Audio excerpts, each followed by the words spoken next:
Continuamos con el cuarto vídeo de esta segunda parte de la lección 2, vídeo que vamos a dedicar a la estructura interna de la pirámide de Jufu. Y el primer elemento de esa estructura interna al que voy a hacer referencia es a su corredor descendente. Es el que parte de la entrada de la pirámide. Recordemos que aunque nosotros utilizamos esa terminología y hablamos de corredor descendente, desde el punto de vista egipcio sería en realidad un corredor ascendente hacia el mundo de las estrellas circumpolares, como ya vimos en otro vídeo. Este corredor descendente tiene desde la entrada 105 metros de longitud y tras estos 105 metros nos lleva a un pequeño pasillo que da acceso a la llamada cámara subterránea. Las medidas del corredor descendentes, me refiero a su ancho y a su alto, son prácticamente comunes a otras estructuras internas de la Gran Pirámide. Estaríamos hablando aproximadamente de 1,2 metros de altura y 1,05 metros de anchura. Son unas medidas que, como digo, más o menos se repiten en otros corredores de la Gran Pirámide. Bien, el objetivo de este corredor descendente es la cámara subterránea. No sabemos cuál es la función de la cámara subterránea. Es una cámara de grandes dimensiones, unos 14 por 8 metros y cerca de 3 metros de altura. Una cámara que queda por debajo del nivel del suelo, exactamente a unos 30 metros por debajo del nivel del suelo, y que posiblemente deberíamos vincular al mundo del dios Sokar. La entrada de la pirámide, según nos dice Estrabón, que visitó Egipto hacia el año más o menos 24 a.C., bueno, pues la entrada de la pirámide consistía en un bloque que, empujado, nos daba acceso hacia el interior. Es un bloque que quedaría insertado y completamente camuflado en esa cara norte alisada de la pirámide de Jufu, quedaría insertado, como decía, a través de un eje. Algo similar podríamos tener en la entrada oeste de la pirámide romboidal del rey Snefru en Dashur, donde allí sí que quedan aún esas perforaciones a derecha e izquierda de la entrada de ese corredor. La entrada original actualmente se sitúa a unos 15 metros de altura, más o menos esto coincide con la hilada 16, pero claro, aquí falta mucha piedra, todo el revestimiento de la pirámide ha desaparecido, excepto en algunos puntos de la primera hilada. Es cierto que algún viajero árabe nos dice que en el siglo XIII el revestimiento aún se conservaba intacto. También es cierto que en 1396 el barón Danglars nos comenta que observaba cómo los cairotas utilizaban la Gran Pirámide como auténtica cantera para en ella conseguir bloques con los que construir edificios de esa gran ciudad que era el Cairo. Probablemente la pérdida del revestimiento se había iniciado siglos antes. En todo caso, si ahora la entrada de la pirámide se halla en esa hilada y a esa altura, originalmente se calcula que estaría situada hacia la hilada 19 y a unos 17 metros de altura. En todo caso, a poco más de 7 metros de desviación al este de la mitad del lado norte. Una manera de complicar la vida a los posibles ladrones que en un momento dado quisieran buscar la entrada de la pirámide, partiendo siempre de la premisa de que la entrada está en el lado norte. Pero como vemos en este dibujo, aquí se habla de un túnel de los ladrones, cuya entrada se hallaría en la llamada brecha de Al-Mamun. ¿Quién era Al-Mamun? Al-Mamun era un califa que quizás él no es conocido si su padre era hijo de Harún al-Rashid, el famoso protagonista de las 1001 noches. Bien, pues este Al-Mamun, hacia el año 820, se cree, al menos esto dice la tradición, que realizó esta brecha para introducirse en el interior de la pirámide. Lo curioso es que esta brecha, este túnel, nos conduce justo después de los 3 bloques de seguridad que cierran el corredor ascendente. Eh, Parece excesiva casualidad y bueno, tampoco tenemos datos que confirmen de que la brecha sea realmente de Al-Mamun. Podría ser muy, muy anterior, podría ser incluso de época del primer periodo intermedio.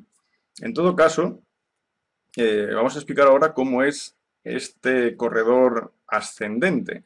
El corredor ascendente, como decía, queda protegido por tres bloques de granito. Estos bloques pesan aproximadamente unas 5 toneladas cada uno, pero la conexión entre el corredor ascendente y el corredor descendente, una conexión que se produciría a unos 28 metros de la entrada, esa conexión quedaba totalmente camuflada mediante una losa de caliza, de modo que mientras uno bajara por ese pasillo no notaba que justo por encima de su cabeza se iniciaba un nuevo corredor protegido por bloques de granito.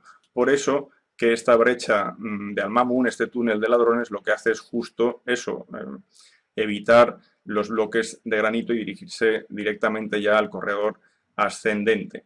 Un detalle del corredor ascendente son los llamados bloques cinturón. Son bloques de piedra de grandes dimensiones perforados en su interior, de modo que su interior en realidad está formando el propio corredor. Los bloques cinturón no forman todo el corredor ascendente, pero sí parte de él. Estamos hablando de un corredor ascendente de 37 metros de longitud que nos llevaría, desembocaría en este punto. Por una parte vemos un corredor horizontal, que es el que nos lleva a la cámara de la reina, un corredor horizontal que también tiene más de una treintena de metros de longitud, y por encima vemos la gran galería. Agujeros que quedan a derecha e izquierda sirven para deducir que en realidad cuando uno saliese del corredor ascendente se encontraría con un falso suelo que haría continuidad hacia la gran galería, ocultando de este modo el acceso hacia la cámara de la reina a través del corredor horizontal que vemos en esta imagen. El corredor horizontal conduce a la llamada cámara de la reina.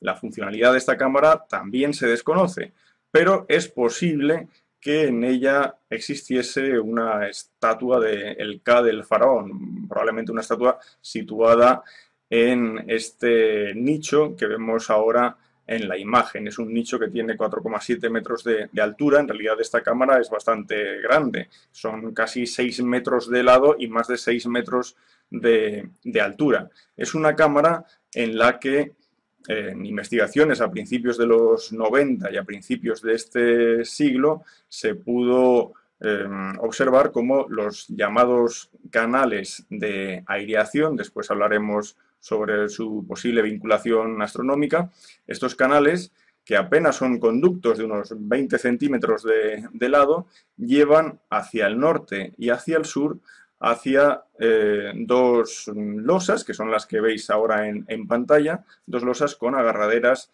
de cobre. Esto es realmente interesante, puesto que el inicio de estos corredores en la Cámara de la Reina se descubrió después de que en 1872 Dixon consiguiera romper un trozo de pared y acceder de esta manera a esos conductos que de otra manera quedaban completamente ocultos y camuflados por la propia pared. Abandonando la Cámara de la Reina, nos dirigimos ahora a lo que es la continuidad, tras ese pequeño vestíbulo, del corredor ascendente, es decir, la Gran Galería. La Gran Galería es una sala apoteósica dentro de la estructura interna de la Gran Pirámide. Tiene casi 47 metros de longitud, unos 8 metros y medio de alto, y como podéis ver en esta fotografía, si bien a ambos lados vemos paredes lisas, estas paredes pues alcanzan quizás poco más de 2 metros de altura, pero a partir de ese punto vemos como hay una aproximación de hiladas. Estamos hablando de 7 hiladas, cada una respecto a la anterior gana 8 centímetros, de modo que al final en el techo, en la parte superior, fijaros cómo nos queda como un pasillo. Es un pasillo que justo tiene 1,05 metros de anchura, es decir, el pasillo que quedaría en el techo corresponde exactamente al paso central de la gran galería, que también tiene esas dimensiones, 1,05 metros. Al final de esta gran galería encontramos la sala de los rastrillos, que es la que nos dará paso a la cámara del rey. En la Gran Pirámide no hallamos en su interior ningún tipo de iconografía ni textos jeroglíficos como los textos de las pirámides que se encontrarán a finales de la quinta dinastía y durante la sexta dinastía. Por lo tanto, todo ese compendio epigráfico ausente en el interior de la pirámide lo vamos a encontrar en otras estructuras, en el templo funerario, en la rampa, en el templo del valle, pero en esta época aún no se utilizan este tipo de textos religiosos dentro de la pirámide. Accediendo a la cámara del rey, nos encontramos con un espacio bastante grande, nuevamente, un espacio de unos 10 por 5 metros, casi 6 metros de altura, pero ahora con una salvedad, y es que esta cámara está realizada en granito. De hecho, el techo de esta cámara, que es perfectamente rectangular, un techo, como decía, casi a 6 metros de altura, está compuesto por 9 losas y cada losa pesa unas 45 toneladas. Son los bloques de mayor peso que encontramos en el interior de la pirámide. Y justo por encima de la pirámide hallaremos cámaras de descarga de las que hablaré posteriormente. El único objeto del mobiliario funerario hallado en la pirámide es justo la bañera del sarcófago del faraón Jufu. Para que os hagáis una idea de sus dimensiones, bueno, señalar que también está hecha en granito de Asuán, tiene una longitud de 2,28 metros, la altura es 1,05. Ya habréis observado que este 1,05 lo he mencionado varias veces, pero es que corresponde a 2 codos egipcios, por eso que es una medida que vamos a observar muchas veces.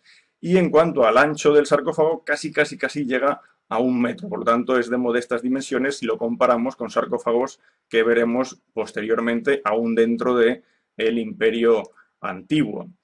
Fijémonos como a la izquierda de la entrada a la cámara del rey vemos un pequeño hueco, es la entrada a uno de estos canales de aireación, los llamados canales de aireación. Pero comentaba antes, al hablar de la cámara de la reina, que podrían tener una vinculación astronómica. De hecho, hay hipótesis que dicen que los canales servirían para apuntar a estrellas de clara simbología funeraria. Por ejemplo, el canal norte de la Cámara del Rey apuntaría a Tubán, que en aquella época era la más circumpolar de todas las circumpolares, en cuanto a que hacía las veces de estrella polar.